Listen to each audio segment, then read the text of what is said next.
And once again, we've gathered together here for the 37th episode of the Dipshit Files. I'm Mr. Scriptkeeper. And I'm Mrs. Scriptkeeper. And we're talking, since it's holiday season, about murder. We're going to do a Christmas murder. Yeah, Christmas murder. Christmas massacre. Yeah, actually. Fucking the Lawson family. Yeah, this is an intense but very interesting story. Oh, wow. Well, let's celebrate Christmas with the most horrendous things that ever happened during one. Awesome. Sounds great. All right, let's open up this Dipshit file.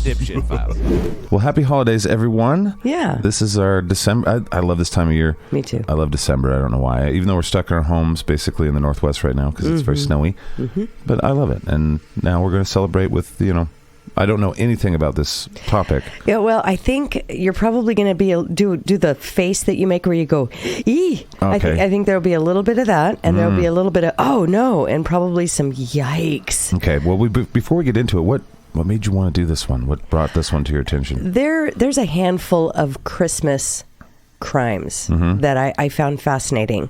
Part of my dark brain, just the way my brain works, I'm interested in why people do the things they do. And I've always found familicide fascinating and horrifying. And this is one of those cases where, the family annihilator goes in and just wipes out the family. Yikes. Yeah. See, there it is. Okay, That's your first yikes. Okay. There might be a fuck me running too. I don't know. Who knows? I love these because I never know what's coming. But all right, Mrs. Scriptkeeper, educate us. All right. Now it's time for the Lawson family Christmas massacre. Crazy farmer kills wife and 6 children. That was the headline on the front page of the New York Times. The story was about the Lawson family murders, or as it's sometimes called, the Lawson family massacre. This was one of the worst Christmas Day crimes ever recorded in the United States, and even today, it's still one of the saddest and most violent crimes, with one of the highest death counts in North Carolina's history. So can you imagine going to visit relatives on Christmas Day, expecting warm hugs and hot chocolate at the door, only to discover their bodies instead? I actually have kind of a weird family. So some of the uncles, I would have been like, oh, yeah, he killed his family. Yeah, it was coming. I hate going to your family's house for the holidays. I know. Let's hope Uncle Bob has some pants on. If your Uncle Dennis asked me to sit on his lap, I'm going to punch him in his dick. Dude, my family will not be mad at you. Right. I don't understand why nobody's answering. Well, they know we're coming. Just go in. That feels weird. All right. Uncle Owen, Aunt Beru. Is that from fucking Star Wars? Yeah. Uncle Bob. Oh, shit. Holy fuck, your Uncle Bob murdered his whole family. That's not actually that surprising. Kind of on brand for Uncle Bob. Fair enough. He gives off that vibe. Gave off. That's his body right there. Oh, that's right. Always making Christmas about you, Uncle Bob. Sorry, that's just the Flannery and or the other side of my family. Now imagine that you've walked up to this door and your children are with you and they're seeing all of this too. That's the part that made my brain go click. The chitrons. Yikes. Yeah, it's going to take a lot of ice cream to fix that. Earlier that Christmas Day in 1929, Charles David Lawson, a tobacco farmer in Germantown, North Carolina, murdered his wife and 6 of their 7 children just hours before killing himself. There's quite a bit of speculation and rumor as to what had spurred this family man to annihilate nearly his entire family. Brain tumor. We'll get into that in a bit. That's my prediction. Familicide is one of the most appalling forms of domestic violence, as well as a surprisingly common type of homicide. Families are a pain in the ass. These horrific murders always leave us searching for an explanation. After the FBI's profiling efforts began and psychologists started studying mass murderers, we learned a lot about who these killers are and what motivates them. Family annihilators are usually Caucasian men. Way to be dramatic, Whitey. They often have a history of abuse, whether physical, emotional, sexual, or a combination of the 3. Their crimes are premeditated. They think about what they're going to do and how they're going to do it. And they tend to eat the evidence. Their killing sprees occur on a finely tuned and planned timeline with a motive that often not apparent. And in the case of Charlie Lawson, we're still speculating almost a century later. Charlie got the demons in his blood. According to a 2015 study in the Journal of Forensic Sciences, Oh, here come the nerds. familicide occurs about 23 times per year on average in the United States. But the average parent thinks about it 33 times an hour. Sorry. The Lawson family massacre remains North Carolina's highest death count murder almost a century later. Really? Shit. But without further babbling, let's open this story. Open it up. Charlie, who was the father of the family, was born on May 10th, 1886 to Augustus and Nancy, and he grew up living, funny enough, in Lawsonville, North Carolina, in Stokes County, where he ended up meeting the love of his life, Fanny Manring. The two hit it off, and by 1911, they decided to get married and start their family. Hold on. Fanny Man Ring. That is all. The two hit it off, and by 1911, they decided to get married and start their family. That is a name that you have to hyphenate, though. You need to keep the man ring. All right, sorry. They would have Fanny. They would have 8 children, but unfortunately, their third son passed away at the age of 6 due to complications of pneumonia. But at the time of the murders, they had 4-month-old Mary Lou, who was the youngest, 2-year-old Raymond, 4-year-old James, 7-year-old Maybelle, 12-year-old Carrie, 16-year-old Arthur, and 17-year-old Marie. So they had a lot of kids. They were doing the sexuals to do the reproductionals. Now, they did have a few children while still living in Lawsonville. They spent a lot of time with Fanny's family, who absolutely loved Charlie. He took good care of their daughter and had big plans for their life, which included moving to Germantown, North Carolina in 1918 to grow tobacco. What do you mean we're moving to Germantown? I've decided, Fanny, we're going to move and we're going to make a better life for ourselves. No, Charlie. Oh, Fanny. It sounds like a scenario where you might go crazy and murder all but one of our children. Oh, no, I promise not to do I that. don't know, Charlie. What are the odds of that? 2 of his brothers, Elijah and Marion, decided to move there.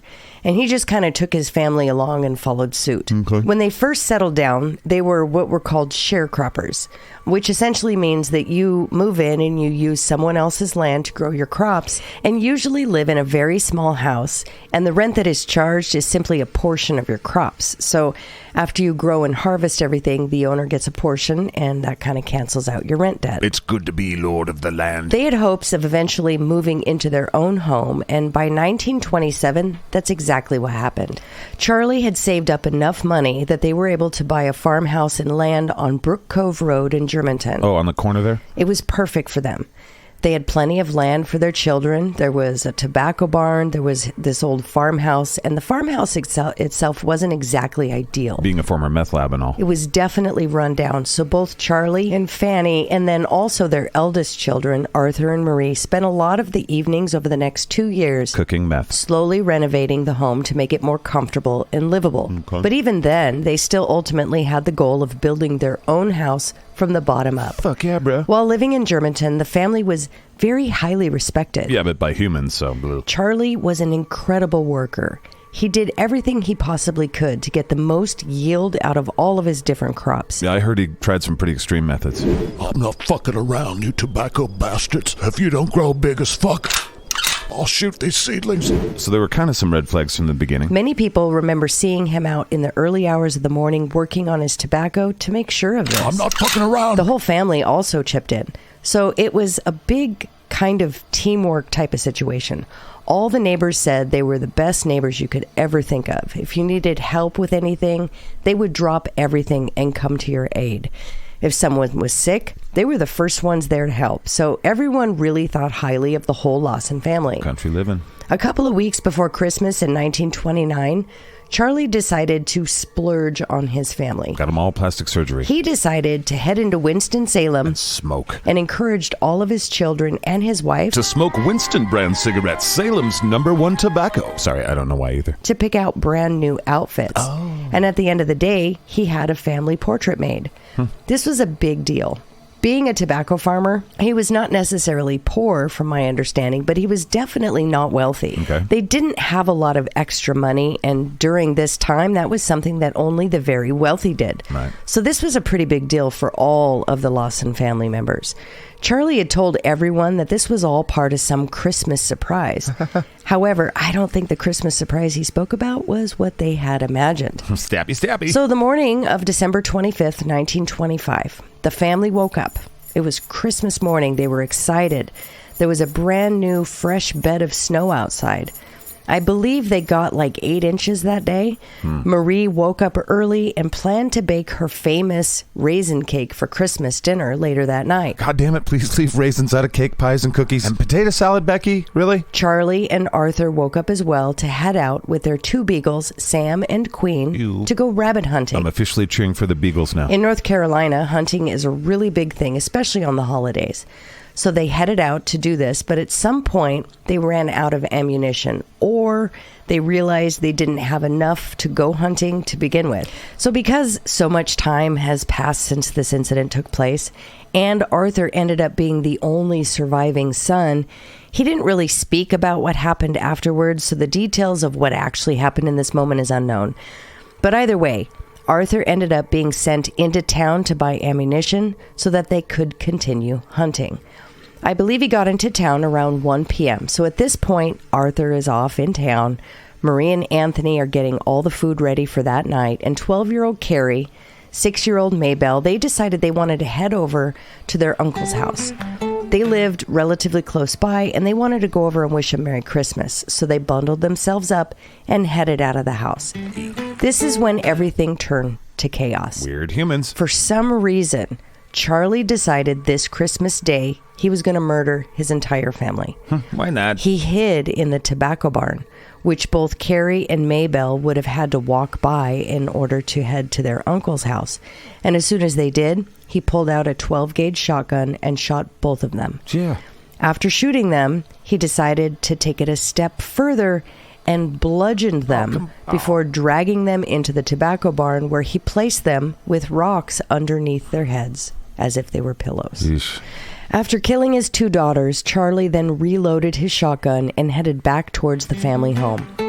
Now, I've read 2 different versions of this portion of the story, and I can't be sure which one's accurate, so I'm just going to lay it out there for you guys. I'm bracing myself. I heard one version where Fanny, his wife, was on the front porch peeling potatoes, and this is where she was killed. And in another version, she was bringing wood into the home and was killed as soon as she entered the door. Either way, Charlie, for some reason, decided his next move was to kill his wife. You know, while I'm here. Marie, the oldest daughter, was inside the house at this point and knew what was going on, so she started screaming. She was by the fire, curling her hair. Charlie approached her and killed her as well, right in front of the fireplace. Damn. Charlie then headed towards 4-year-old James and 2-year-old Raymond. Now, I've seen reports that they possibly tried to run away from him because they now witnessed their mother being killed and their older sister. One of them, I believed, actually sadly tried to crawl behind the oven, but Charlie got to them both and shot both of them as well.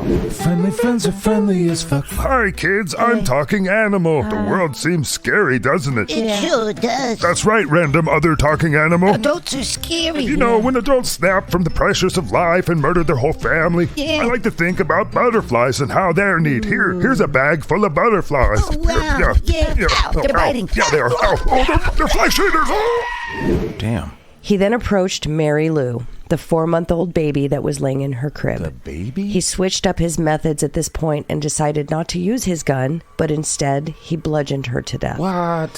Friendly friends are friendly as fuck. Hey, kids, it's me, Talking Animal again. I Jeez. didn't like that. Well, when adults go crazy and bash babies' heads in, I like to think about the good things that humans do. You know, like a good thing for babies, an incubator, or a defibrillator, or complicated machines like computers or video cameras, or this flamethrower. Burn, motherfucker! Oh, no idea why SKATCAST gave me one of these, but it was a lot of fun, right, Talking Animal? Oh, shit. Scratch that last bit. So at this point, the only remaining family members were the father, Charlie, and Arthur, who was in town, completely unaware that his family was being brutally murdered by his father. So at this point, Charlie ran into the woods, and eventually family members would stumble across the aftermath of his killing spree. Fuck. Now, I've seen quite a few versions of who exactly stumbled across the family, but an old article from Stokes County states that Elijah, Charlie's brother, was the first one to the Lawson family home. He had also been rabbit hunting that day, and I guess he decided to pass by his brother's house, and he noticed that it was kind of quiet. When you have that many children, it's not usually very quiet at a house like that. So, just out of curiosity, he approached the home, looked into the windows, and was shocked at what he saw. The body of Fanny, as well as 3 of the children, and he's thinking, where the hell is Charlie? You know, like, where's Arthur?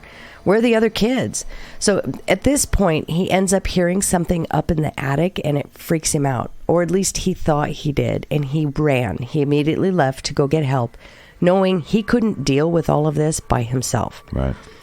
He made it to the neighbor's house, who reached out for help, and at around 4 p.m., a telegram was sent to Sheriff John Taylor, Deputy Sheriff Robert Taylor, the coroner, Dr. Hilsebeck, and Dr. Robert Bynum. And they were all urged to immediately go to the Lawson home. Because they didn't know what was going on, they weren't sure if there was some intruder in the home that had killed all of these individuals. They still could not account for multiple children, as well as Charlie. A bunch of different hunters in the area showed up to surround the home with their guns. They were planning on slowly approaching to try and figure out what was going on during the situation.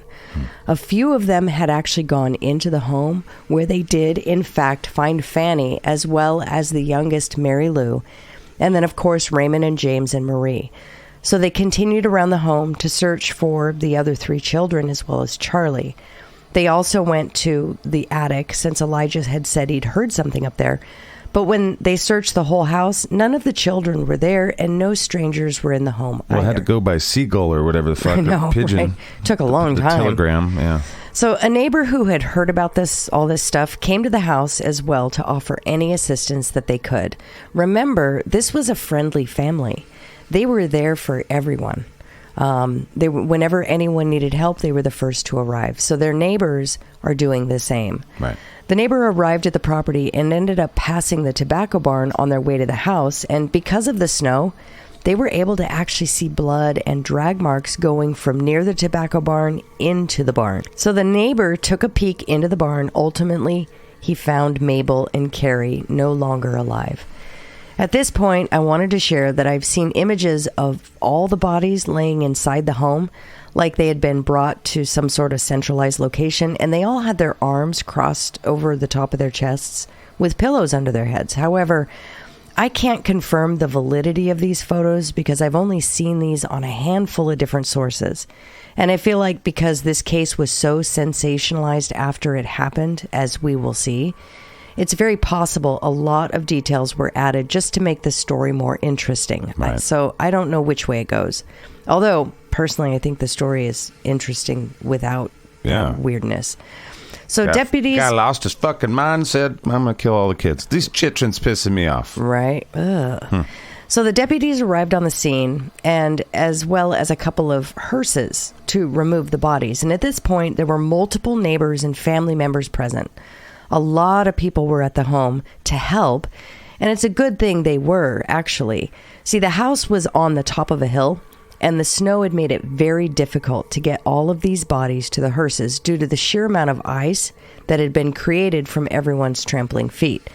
So they ended up having to borrow sheets from the house, and they created makeshift sleds to put the bodies on and then drug them down the hill so they can successfully get them into the hearses. Now, I did read another few different versions of this as well. I read that Arthur ended up coming home and seeing what was going on, but I've also read that someone went to town and actually told Arthur what had happened and then brought him back. So they did eventually locate him either way, and he was safe. However, they still don't know where Charlie is. And they won't know until hours later when they heard a single gunshot ring out from deep in the woods. The beagles that had been hunting with both Arthur and Charlie alerted to this gunshot. Now, again, different versions. Some of these versions say that these beagles led authorities to Charlie, and other versions say that their howls, because they never left Charlie, that their howls are what led the authorities to him. But either way, they end up finding Charlie dead in the middle of the woods, leaning up against a dogwood tree. It appeared that he had ended his own life. When his body was found, there were 2 very odd notes that they found in his pockets. These notes were written on tobacco auction receipts. One of them stated, "Trouble can cause," and the other one stated, "Nobody to blame but." Very incomplete. Yeah. So you've got these 2 very strange phrases, and neither of them are finished, and no one actually to this day can really make any sense of them. Now, it also appeared that he was losing his shit at this moment. Yeah. Not only did they find Charlie and the weapon, but they also found that he had been pacing for probably hours. Like the entire time these friends and family and authorities were in his home trying to locate the other family members and trying to get the bodies to be taken to a funeral home, Charlie was likely pacing around a dogwood tree in the middle of the forest for hours on end. To the point where he had actually made like this trench. It was like a muddy, snowy trench, dirty trench around the entire tree before ultimately ending his life. Real quick, I used to have a dog that would do that, a little Jack Russell Terrier. Yeah. He would run around the yard. We just let him out for a little bit, and he'd just run around the yard so much in the same spot it looked like a track. Yeah. Like a sports track. That's what I'm imagining. Well, that's what it looked like. That's what it reminded me of. I've been that, not because I murdered my family and stuff, but yeah, I've had that pacing kind of thing where it's like, damn, did I just wear a hole in the carpet? Where it's like, I did. So now I've also seen that there was possibly some sort of indication that he had washed blood from his hands at a nearby creek. Now, I don't know if this is something that was kind of created to make him look guilty or just for the shock factor, but it could also very well be true. But I wanted to throw that out there also, because that's part of the story. They may have seen footprints, or maybe they saw blood in the snow, that sort of thing, but they don't say how they knew that. It's just a statement. At the end of the day, though, this would begin all the speculation. All the remains of the Lawson family ended up being transported to a funeral home in local Walnut Cove, which was the area that Arthur had been sent to go to get the bullets. When they reached the funeral home, as I'm sure you can imagine, they realized it was just way too big of a task for such a small funeral home to take care of. They just didn't have the manpower, supplies, or the space that they needed. So the remains were then loaded up yet again and were taken to Yelton Funeral Parlor. Now, the autopsy ended up being performed by Dr. C.J. Hilsebeck. Like 10 days later or some shit. With Spotwood Taylor, who was actually the brother of the sheriff in Stokes County. Spotwood Taylor actually worked at Johns Hopkins Medical Center, but was in town for the holidays. So I think he just kind of offered to lend a hand to Dr. Hilsebeck, and they worked all night of Christmas into the early morning hours of the 26th of December, embalming the bodies. Now, I've read there was actually no autopsies performed at all under some circumstances, under some articles. There was a theory that emerged pretty early on that Charlie may have killed his family because of a brain injury. That's what I said instinctively. Yeah. This shit. So I've read this injury took place 2 years before the family was murdered, but I also read that it happened up to 10 years before the family was murdered. All I know was at some point when he was working, an axe that he was using came back and smacked him in the head. Oh. Some people say it was a really bad injury, and other people say that it was something that was very superficial. He definitely hurt himself, but he didn't cause internal bleeding or anything like that. At least that's what people are saying. Head is fragile. However, a lot of people claimed Charlie's personality and behavior changed drastically after this incident. So they decided to take a look into this and just see if maybe this was why Charlie decided to murder his family. So I read they actually took out a portion of his brain, put it in a jar, and Spotwood Taylor took it to the Johns Hopkins University to look further into the brain itself to see if there was anything going on. And they sauteed it in butter and had From what I understand, after looking at Charlie's brain, there was nothing at all that indicated he had any sort of trauma. I believe they did say that it was a little underdeveloped and a little bit smaller than normal, but other than that, there was nothing that they believed that could have caused him to one day snap and decide to annihilate his family. Obviously. It must have been a sandwich he ate. Obviously, this case caused quite the uproar. Not just in Germantown. This was national news. It was in the New York Times. Everybody possible knew about this, and it brought people in from all over who wanted to pay their respects to the family or just wanted to fulfill a morbid curiosity. But also because familicides are horrific and involve some of our deepest fears. Yeah. It's really hard to wrap our mind around why or how someone could murder their entire family. Over 5,000 people ended up attending the funeral on December 27th, 1929. This is how fast word spread and how fast people decided to travel from all over to be able to attend this funeral. There was a burial following at Bowder Cemetery where they were all buried on the same plot, and Mary Lou, the youngest, was buried in her mother Fanny's arms. They were even buried in the clothes that they had purchased brand new for the portrait when they had gone to Winston-Salem just a couple weeks earlier. You have to wonder if he got kicked in the head by a horse and nobody knew about it or some shit Right. while they were getting their nice clothes. He's like, see you guys in a minute. We'll get some candy. And then, I know. I hate these kids. It's so weird. Well, after the murder, people were fascinated with this crime. So not only did all these people show up at the funeral, but also a ton of people started just showing up at the Lawson family home to look at everything. All of the blood was still there on the floor. You could see the bloody crib. You could see where every single person in the family was killed and where their bodies remained until someone stumbled across the scene. So people were just showing up. And Marion Lawson, his brother, okay, this is where it gets fucking weird. He decided to make it some sort of attraction. no way he didn't. He did. He opened up the house for tours. 25 cents a quarter to come in and take a good close look at this home where this Christmas Day tragedy took place. I found this not only horrific, but suspect. Yeah. Personally, I did. That's not the best Right. way to raise money for funeral expenses, I don't think. Well, a lot of things in the home ended Not up the most just... tasteful way. Well, they ended up being sold. Right. Even the final photograph of the family, it was sold off to a lot of people as souvenirs.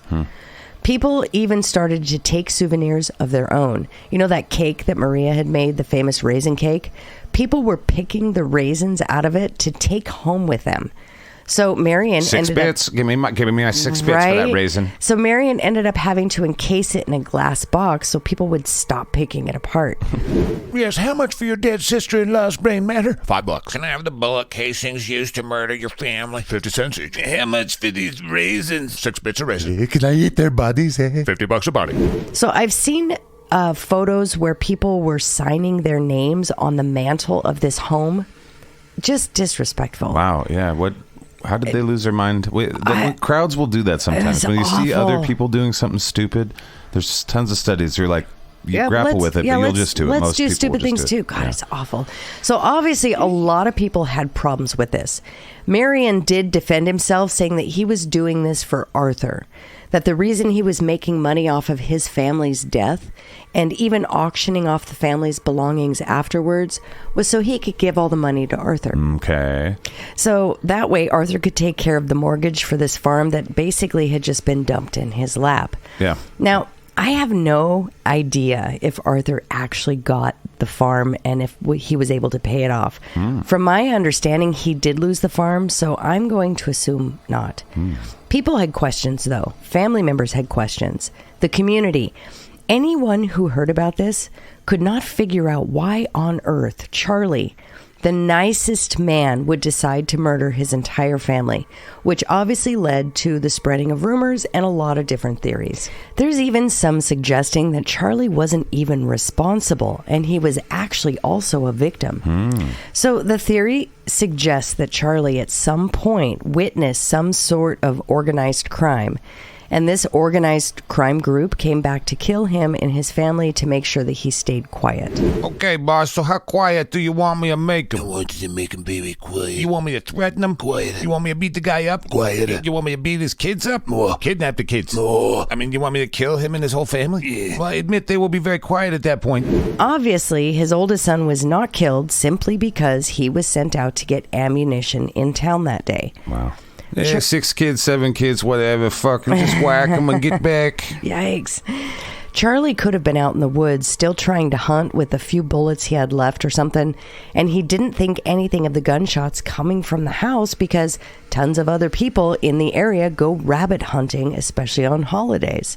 Somebody had to scream, though, from that whole experience. I would Right. imagine. Well, from what I understand, his daughter did scream, but he may not have been close enough to hear the scream. True, yeah. Then people came into the woods to find him if they heard his dogs, and this is when he was killed. People believe this is possible because not a single person had anything negative to say about Charlie. Everyone said they couldn't believe that Charlie would actually do something like this. Also, why would he decide to just leave one of his children alive? Right. However, I don't think authorities... favorite. I don't think authorities ever unearthed some gruesome crime in that area that could have been connected to organized crime. But it doesn't mean that it didn't happen. Right. But at the end of the day, I've not seen anything to support this other than just people putting together bits and pieces of this particular theory. Now, a lot of people that don't believe this at all say there was a really good reason for sending Arthur out, away from the family, into town where he would be gone for a while. See, Arthur was taller than his dad. He was very strong, and Arthur cared a lot about his family, and many people believe that Charlie specifically sent him away because Arthur really was the only one that could stop him from acting out this horrific Christmas plan to kill the family. There are some people that believe this could have possibly been some sort of mental break. Mental illness was not taken very seriously and was not really understood during this time.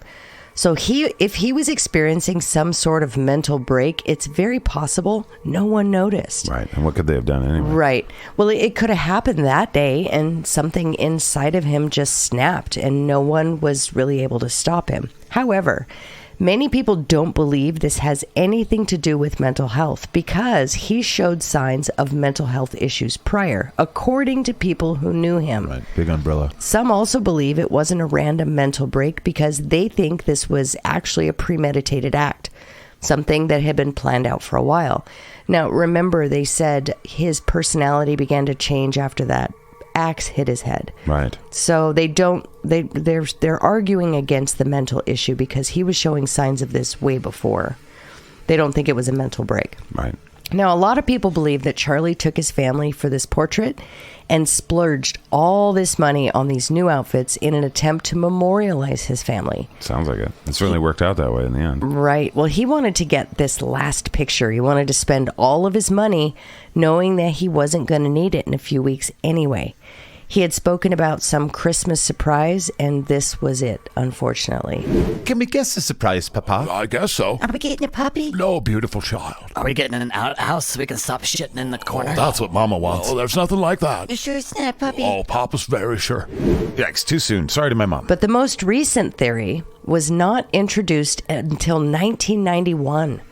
So a book called White Christmas, Bloody Christmas by Trudy J. Smith totally changed things up. It Brain tumor. completely introduced a brand new theory. Aliens! So a year before this book was published, Okay. I guess she had already started working on it and she was already familiar with the case. She was going to try to help find some answers. But she herself was abducted by aliens. But she received an anonymous phone call from a woman who claimed to tour the Lawson home when Marion was charging people to come and look at the house. Right. Now, this unknown... I wouldn't admit that in public, but whatever. This unknown woman, she was, she didn't leave her name. Fair. She claimed that the tour guide, while giving a tour of the home, very specifically stated that the entire family was killed by Charlie because he got his 17-year-old daughter, Marie, pregnant. Oh, these theories just keep getting fucking terrible. know. More terrible, all right. And she made it very clear that the tour guy did not say this as if it were speculation, that they said it was fact. Now, I don't know if this tour guide was Marion himself or if it was someone else, but this obviously took things a totally different direction. Trudy Smith had already interviewed Stella Lawson, which is Marion's daughter and the Lawsons' children's cousin. So Marion is Charlie's brother. So basically, this is Charlie's niece, this interview.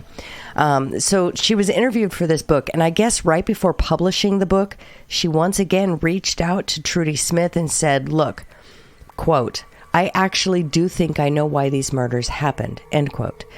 And she corroborated the story that this person who had gone on the tour shared, that basically Charlie killed his family because he impregnated Marie. Right. She claimed that while at the funeral, she overheard her aunts speaking about an incestuous relationship.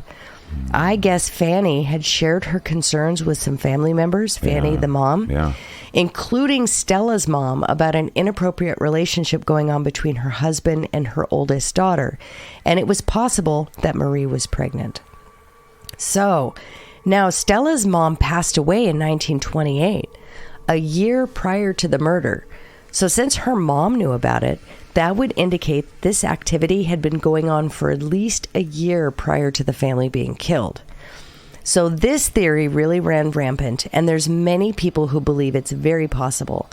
But 16 years later, in another book, there were even more people that were interviewed that corroborated the story even further. So a close friend of Marie's named Ella May said that Marie also confided in her that she was pregnant with her father's baby, and that both her father and mother already knew about it.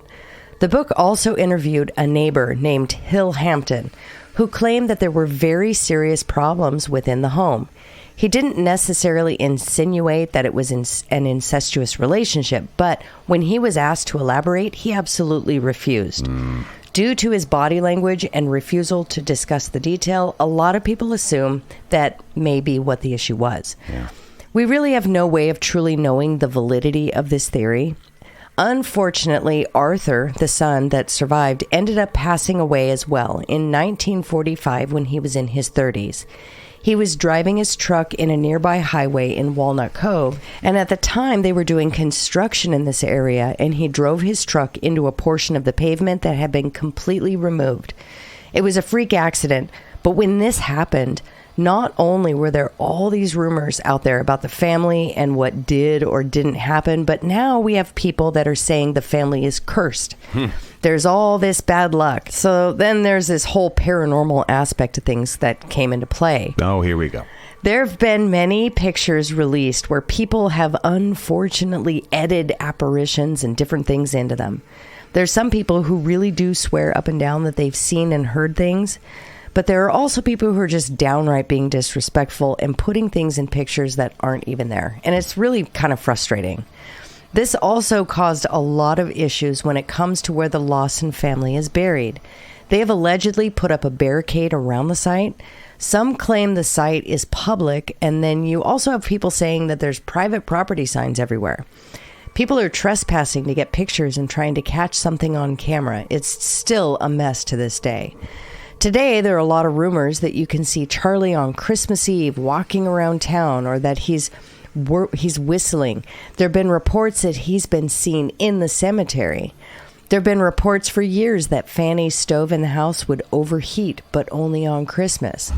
I mean, people claim to see the kids everywhere, too, so it's drawn a lot of people to look at this from a paranormal perspective. Well, it looks like a murder to me. Sure does, Chief. I think there's an aspect of this that we haven't explored. Oh, here we go. What is it, Deputy? But what if he was possessed by demons? You think that's likely? No, but what about ghosts? What in fucktown are you talking about? What if vampires made him do it? Are you on drugs, Deputy? Perhaps werewolves were involved. How do we fire a deputy? What if a bunch of dark elf witches put a curse on him? There's paperwork to fire a deputy, right? I'm on it, He Chief. could have been standing on a ley line while Yeah. Mercury was in retrograde and he channeled some Agarthan energy. To this day, it's not known why Charlie killed his family.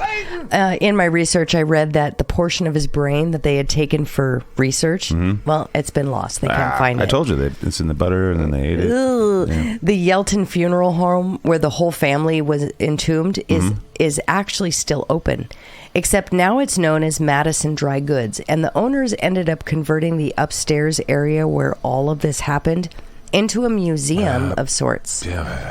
Yeah, the elevator that took the bodies up is apparently still operational.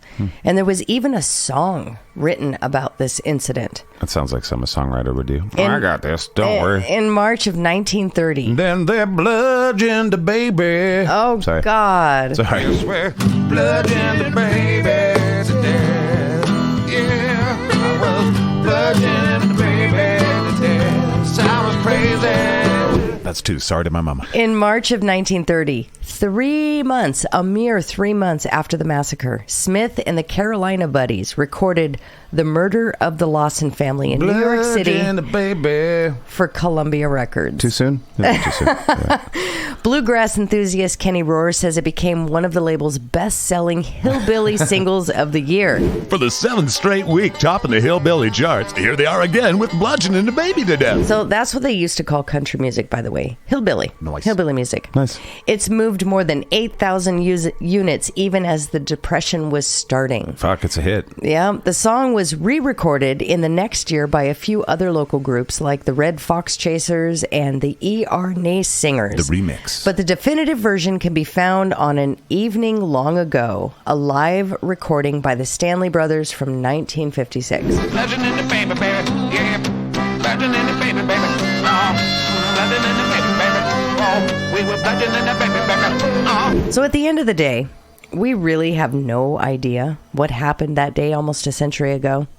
We'll likely never truly know the truth about Charlie. Right. I mean, was he a lecherous father? Or what? Shit. Right.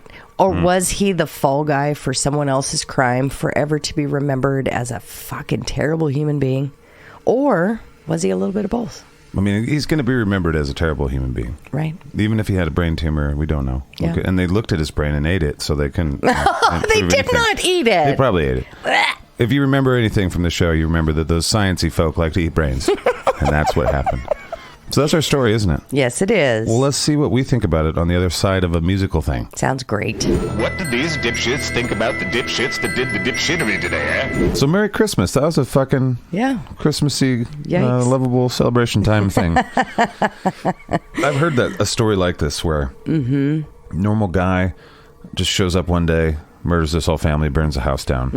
And it's actually in a Sam Harris book about free will, and it had to do with the brain tumor. That's why I brought it up, because they looked into it, and it's like, well, what makes a person that's just kind and sweet completely shift? And it's like, is it chemicals? Is it the pressures of the world? And, you never want to say no, because people go through such random and different things. Right. But well, there's these blunt stories. Head trauma to the head is definitely the first thing. Well, there's these stories throughout the 20th century and the 21st century.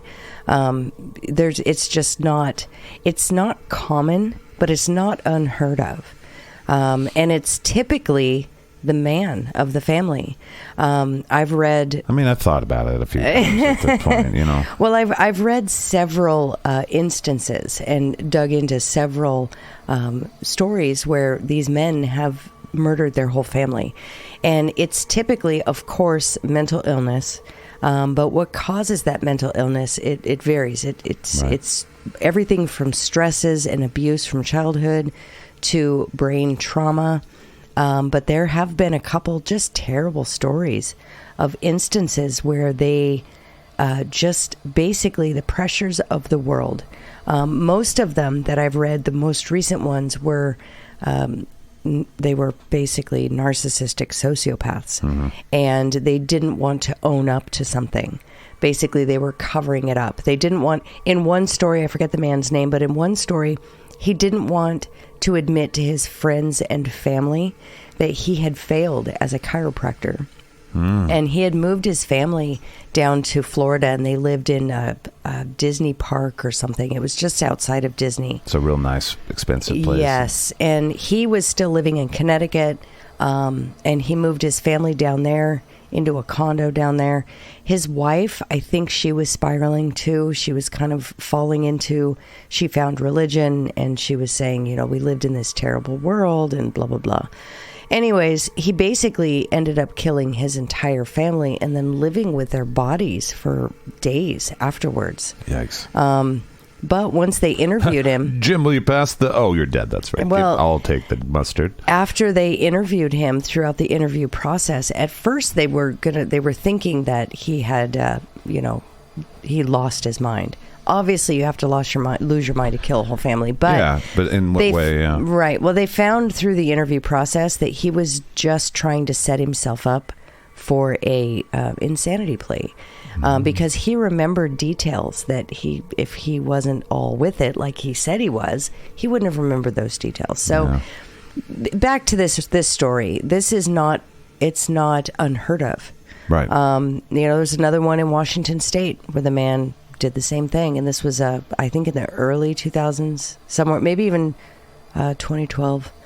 So there's quite a few of these, and I chose this one specifically because it's on Christmas. Now, why would he choose Christmas?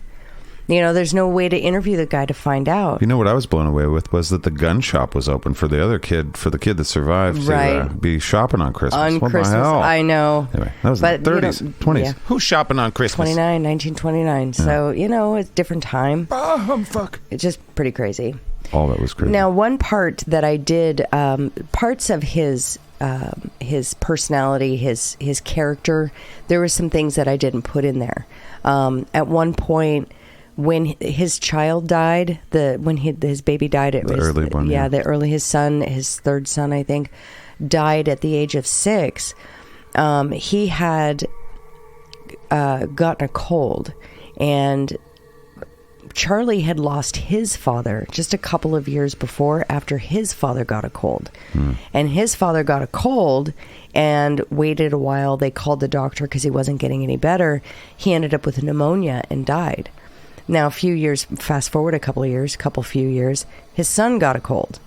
And within a couple of hours, his fever soared. So Charlie freaked out, and he was worried because of what had happened with his dad. Right. He had to ride in to go get a doctor. All this, but he didn't have a horse. He had to ride his mule 10 miles to go alert a doctor and let him know that he needed help. See, now this is kind of glib, but that's another good little country song right there. Right, but Rode it down, get saved, child. As they got in, they arrived at the home. The doctor treated the child, found out the child had pneumonia, and the child died. And after that, Charlie wasn't quite the same. And this is before the head injury. But he still did everything for his family. Everything was for his family. Except that last bit. So it's kind of strange. And reading these character witnesses, of when they talk to the newspapers and journalists and that sort of thing, not one person was saying, oh, yeah, that makes sense that he killed his family. Not one person. Everyone was like, what the fuck? Yeah. How many intimate friends did he have? That's a hard one. He was a farmer. So, and people lived far apart. It's hard to say. And this case did happen so long ago. It's been almost 100 years. Yeah, so a lot of telephones been played. Exactly. And I still can't believe the most shocking thing. Marion, his brother, I cannot believe. Making it into a museum, too. I mean, it's like... I did dig. I did my best to dig to find out more about Elijah and Marion, and there's not a lot out there. I wanted to know about his brothers. Yeah. That struck me as fucking weird. There's not much follow-up on that, because, I mean... No. It sounds very much like a motive, or at least he didn't know, nobody knew that they were going to turn it into holy shit, the whole country, like right. New York Times, they didn't know New York Times was going to run a piece on it. Right. But I did find it interesting, the connection here, that Elijah and Marion, the brothers, moved to this location first. Right. And then he followed with his family. Elijah was first on scene. He was the very first person there. He's the one that found the bodies. He ran and got a neighbor. He said there was a sound in the attic. That was also a very strange thing. Which nobody found. They found nothing. But it was hours later or some shit that he went and got help to where they could actually go look when they had all those hunters. Right. Exactly. So, I mean, it's not but Elijah... I'll wait. You come back and I'll jump out of the closet in a couple days. I find it fascinating that Elijah was first on scene. I do. His brother was first one there. His other brother was the one that... just exploited their deaths. And there's pictures you can get online, and you can see the original photos that people took of the house bloody. It's just awful. So I don't know. I'm okay accepting the fact that the man lost his shit and killed his family, because it's not unheard of, especially in this time during 1929. It's a very difficult time specifically for farmers. Yes, there is about to get worse too. There is organized crime going on during this period of time too, and he specialized in tobacco. it wasn't booze, but it was tobacco. Right. So, I mean, there's all kinds of weird things going on with this case. But So what you're saying is Philip Morris did this. No, my brain... He was getting a really cool strain of tobacco going. My brain just can't let go of the idea that one brother was on scene first, just randomly decided, maybe because it was Christmas. Yeah. It's quite maybe possible. He was supposed to come over for Christmas. Right. And we don't know, but I found usually first on scene, typically they know something. Right. People just do.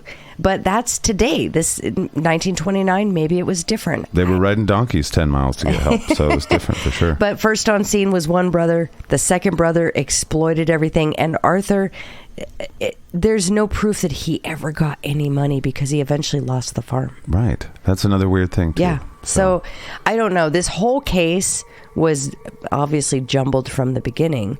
They didn't have forensics back then, not like we do now. I mean, they did. They would. They weren't stupid people. No. They would look for fingerprints. Yeah. I mean, of course, they were, looking for stuff. But this was a small town. It was a farming community, and I know that the police were there and investigating, but just weird things. By the time they started their investigation, really truly started their investigation, the scene was completely destroyed because it was full of family and neighbors. They were selling popcorn. I know. Well, and they had trampled all the snow down around the house, had created all this ice. They couldn't even carry the bodies out. They had to slide them down. So that tells you that morning it was fresh 8 inches of snow, and by 4 p.m. in the afternoon it was a sheet of ice because of all the people. Right. They had a party at the Massacre house of these poor people. So I'm not sure where I stand with this, just because I don't have enough information to make a decision on it. But I find it fascinating, for one, because it is the story that it is. For two, because it's a mystery that will never truly be solved. Mm-hmm. It just won't. Yeah, that's impossible at this point to solve. Right. It reminds me of when I was with Time Suck, there were a few topics that I researched for Dan where it had that same thing where people at the end of it, not necessarily the mystery, there was some mysteries at the end, but I'm still blown away by people showing up and being like, pitching, selling T-shirts and shit, basically, is what. Yeah. Like, and we're not better than that. Right. Like today's day and age, I mean, there's still a ton of exploitation that goes around, all sorts of tragedy. Well, that's part of what the Dipshit Files is about. Yeah. So the Dipshits there's a lot of Dipshits. The media exploiting these things for, clicks at this point. Yeah. Well, one thing I did want to mention. So when you go back and you look at the Lawson family photo, the last photo that they have is all over the internet. If you look at this photo, you can see the whole family together in their brand new outfits. And you look at the daughter, Marie. She looks pregnant. Barely. She's got that look about her. Really? You look at her face, she's got that. She doesn't look happy, but in 1929, none of them looked happy. Happy. Yeah, exactly. But she does have that look about her face, and she does have a rounded, you could see her from basically her thighs up, standing behind her little brother, I think. So in this dress, she looks like she's got a rounded tummy. She looks like she's about 4 months pregnant. That's about the time that you'd be like, okay, it's just starting to show. Now my secret must come out. And that's another thing. And somebody who I think leads this type of life that is upheld by the community. Everyone thinks is this amazing, awesome, wonderful human, loves him and is there for him. To have to admit that he did this could quite possibly trigger him to lose his shit also. Yeah. On the Just a Ride podcast just last week. If he did have an incestuous affair with his daughter. Right. That's what I'm saying. Right, when they catch you on it. Right. When we were doing the Just a Ride podcast, Jeff was telling us a story about how a lady had been trying to entrap a fellow police officer with sexual stuff that was fake, and they actually had a video of it, but she just lied and lied and lied, and Jeff was just interviewing her, and he knew the whole time that he had video showing her tie herself up and tape herself up and do all this stuff. Oh, wow. And when she was told, finally he's like, let me show you this tape I have. And when she saw herself, her lie fall apart, she passed out. Oh, wow. Right? So, I mean, when you get so deep into it, I mean, I don't know what that's like, to be honest. I don't think I've ever been in a lie where I just kept going, and then there was this moment where it's like, oh yeah, and then you're like, oh, yeah. I mean, I've lied plenty, but it's like never about anything like that where you're like, whoa. And it reminds me, and then of course reminded of Shaden and his story with his sociopath, psychopath, and it made me think, like, I wonder if how far will people take it? Yeah, but also I wonder when the truth is so obvious and undeniable at that level, then for somebody that's been living a lie for so long, is it like that where they're just like, I died, right? Broken forever, right? Maybe. I know. I've never. Of course, we've all lied. We're all human, but I've never taken something to that. I mean, not even close to that. So, that reminded me the story that Jeff told. There was an incident in the late 70s, early 80s, I believe, about a woman, I think she was from Cincinnati, who did the same thing. But it went on for like 20 years, where she was constantly calling the police. It's a very interesting story. Even the police thought she was faking it. Her family thought she was faking it. Because it was just randomly, you're finding her in these situations, and it kept going on and on and on. What ends up she's the stalker. That was the case in Jeff's thing. That was this woman. That's what they were saying. However, she finally died, and she was found in very similar situations than the police had found her before. I need to look up the name of this person, but she was found she was found dead, tied up in the same way. However, there's no way she could have done it herself. Really? So it was the woman was paying who attention had to her, like, and like, all right, fine. It was let's give you reality then. Well, this is what you want. Basically, the police did have an idea that it was her ex-husband who was doing this to her in the beginning. Oh. But they found that he kept having these alibis, and they're like, there's no way it couldn't be him. But the woman eventually died, and she died in a situation that followed the pattern, and it wasn't of what she'd been claiming all these years, and there's no way she could have done it herself. Did they go after the guy? Her? It's unsolved. Shit. Yeah. And it was a very interesting case of crying wolf, basically. Yeah, exactly. But I wasn't expecting how it ended. When I got to the end of the story, I was like, what how? There's no humanly way possible she could have tied herself up like that. And she actually died in a ditch somewhere. It was terrible. But it made me wonder. It was like, how much of what she said was actually true? Right. Was it? And it's because it was always on the fence where it's like, well, maybe. Right. But this is excessive. This is like, how many times does this woman have to go through this? And when she left town or she went on a vacation, nothing happened to her.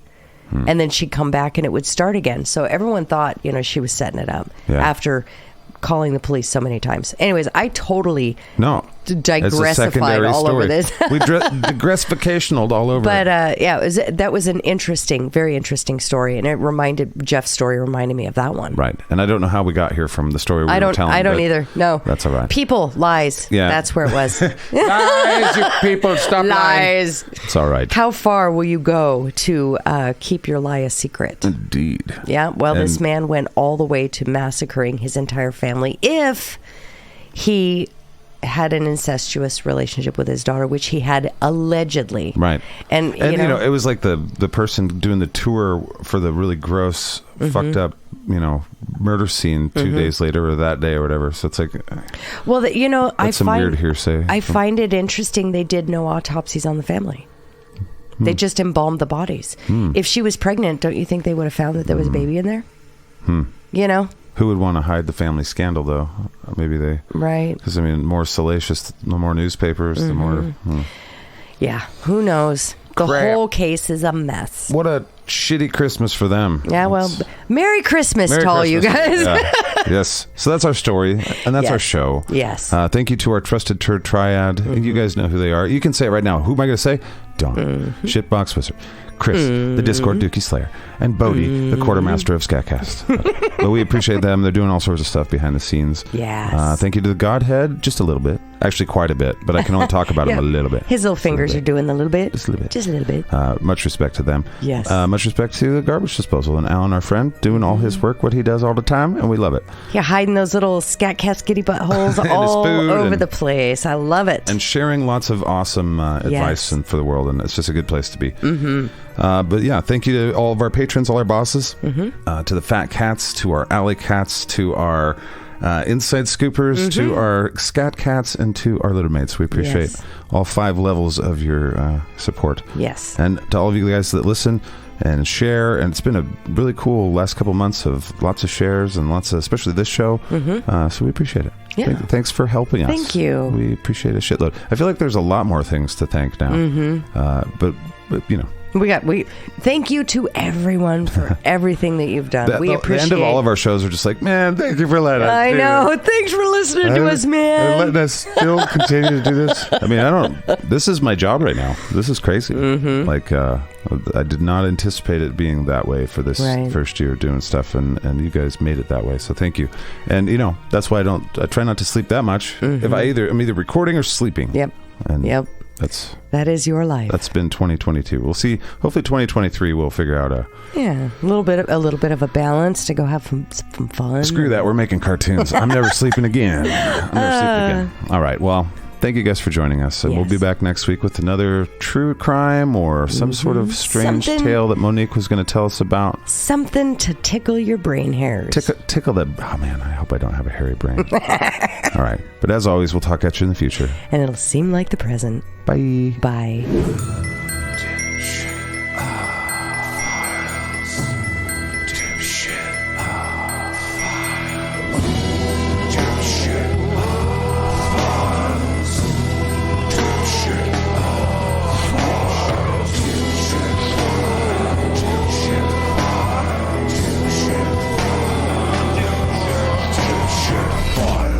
Dipshit file. Bing bong. No idea.